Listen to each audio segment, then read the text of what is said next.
আসসালামু আলাইকুম। এটা ছিল হচ্ছে মাহমুদের মামা শ্বশুরবাড়ির দাওয়াতের ভ্লগ। তো মামা শ্বশুরবাড়ি যেহেতু যাবে জামাই ১ম বার, তো আমরা চলে গেছিলাম পুষ্টিতে মিষ্টি কিনতে। তারপরে আমরা মামার বাসায় যাই। মামার বাসায় যাওয়ার উদ্দেশ্যে রওনা দেই।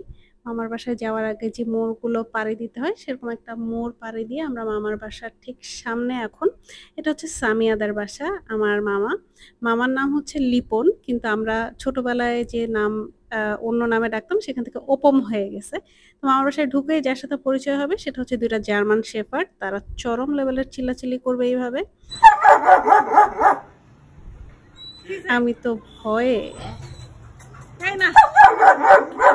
পারলে দৌড় দিয়ে এরকম একটা অবস্থা। তো তারপরেই হচ্ছে যা যা দেখা যাবে সেটা হচ্ছে কবুতর। এখানে অনেক কবুতর, এগুলো খাওয়ার জন্য না, মামা জাস্ট পোষে। তারপরে পুরা বাসাটা একটা পুরা বাংলোর মতো বিশাল বাসা, এবং সামিয়াদের ৩ টা বাস আছে। এখানে হচ্ছে একটা বাস, বাকিগুলো হচ্ছে বের হয়ে গেছে। তারপরে হচ্ছে মেইন বাসা। বেসিক্যালি হচ্ছে আমার একটাই বোন, সে ঢাকায় থাকে, শুধু মামা মামি এখানে থাকে। তো আমরা গেছিলাম দাওয়াতে, তো যে মাহমুদ এভাবে বাসা দেখতেছিল। তারপরে ইন্টারেস্টিং পার্ট হচ্ছে ময়না পাখি। ময়না, আসসালামু আলাইকুম। ভালো আছো? আমি ভালো আছি, তুমি ভালো আছো? এই ময়না পাখিগুলো যখন কথা বলে তখন মনে হয় যে বাসার মানুষ কথা বলতেছে, এবং আমার মাঝে মধ্যে আমি কনফিউজড হয়ে যাই আমার মামা কথা বলতেছে না ময়না পাখি কথা বলতেছে। অ্যাজ ওয়ালাইকুম ইউজুয়াল মানুষ আসসালাম। এসেও কনফিউজড হয়ে যায় যে আসলে কে কথা বলতেছে, ময়না পাখি নাকি আমার হ্যাঁ, মামা। ভালো আছি। তো সে অনেক ধরনের কথা বলতে পারে। এরপরে খাওয়া দাওয়ার পার্ট শুরু হয়। এখানে একটা মামার বাসায় অনেক গাছ আছে, গাছের মধ্যে আমি দেখি যে দেশি মোরগ উঠে বসে আছে। তো এই দেশি মোরগটা দেখে আমি ভিডিও না নিয়ে থাকতে পারলাম না।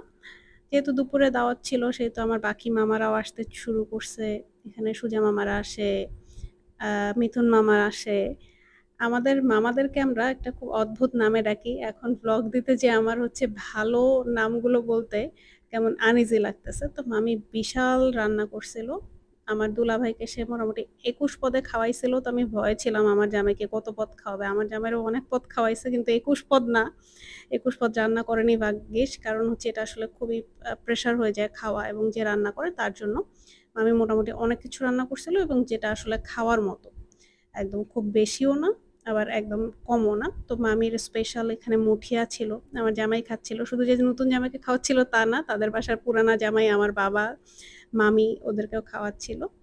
তো খাওয়া-দাওয়া শেষে আমরা বাইরে এসে চা-টা খেয়ে কবুতর দেখতেছিলাম। কবুতরের অলরেডি আমি একটা রিলস আপলোড করছি। এরপর বাসার পিছনে মামার বিশাল একটা আ বাগান আছে। এখানে হচ্ছে এই যে একদম দেশি পেয়ারা, ড্রাগন ফ্রুটস, তারপরে হচ্ছে ডালিম, বিভিন্ন ধরনের আ সবজির গাছ, সবকিছু এখানে আছে। তেঁতুল গাছ, আম গাছ। তো খুবই সুন্দর ছিমছাম করে রাখা, এবং মামির জাস্ট রান্নাঘর থেকে এই ভিউটা দেখা যায়। এবং এখানে এই যে প্রচুর আদা গাছ, অনেক আদা। আমার ধারণা যে ওদেরকে আর আদা কিনতে হয় না। এই আদা দিয়ে ওদের হয়ে যাওয়ার কথা। সাথে হচ্ছে লাউ গাছ লাগাইছে, পেঁপে গাছ আছে, কাঁঠাল গাছ আছে, অনেক কিছু আছে। তো মাহমুদ দেখতেছিল, ও আর নামে নাই নিচে। এখানে হচ্ছে ড্রাগন যে ফ্রুটস আছে, ড্রাগন ফ্রুটসের গাছ। সাথে পিছনের দেয়ালটা খুব সুন্দর সবুজ হয়ে আছে। তো এটা ছিল হচ্ছে আমার মামার বাগান যেটা, সেইটা। তো বাগান দেখা শেষ করে আমার শ্বশুর-শাশুড়ি এবার রংপুরে গেছিল। তো আমার শাশুড়ি যায়নি। আমার শ্বশুরসহ হচ্ছে আমরা তাজহাট জমিদার বাড়ি যাই, এবং জমিদার বাড়ি তখন অলমোস্ট বন্ধ হয়ে গেছে। আমি খুব রিকোয়েস্ট করার পরে ওরা আমাদেরকে ঢুকতে দেয় ৩ জনকে। লাস্ট আমরা ৩ জনেই ঢুকি, এবং জাস্ট দৌড়ের উপরে তাজহাট জমিদার বাড়িটা একটে গ্লান্স একটু দেখি। দেখে ১-২ টা ছবি তুলে আমরা হচ্ছে ওখান থেকে চলে আসি। এবং আমি আর মাহমুদ বলতেছিলাম যে এরপর সময় করে যেতে হবে, কারণ এটা ছবি তোলার জন্য খুবই ভালো একটা জায়গা। ইনশাআল্লাহ এরপর রংপুরে গেলে আমরা অবশ্যই তাজহাট জমিদার বাড়ি যাব, এবং অনেক, অনেক, অনেক ছবি তুলব। তো এটা ছিল বেসিক্যালি হচ্ছে মাহমুদের মামা শ্বশুর বাড়ি ভ্রমণ, সাথে আমার শ্বশুর-শাশুড়ির রংপুর ভ্রমণ, সব মিলায় একটা ভ্লগ। যেহেতু হচ্ছে খুব ব্যস্ত ছিলাম, সবগুলো ক্লিপ নিতে পারিনি। যতটুকু ক্লিপ নিছি ওইটুকু নিয়ে আজকের এই ভ্লগটা ছিল। সবাই ভালো থাকবেন। আল্লাহ হাফেজ।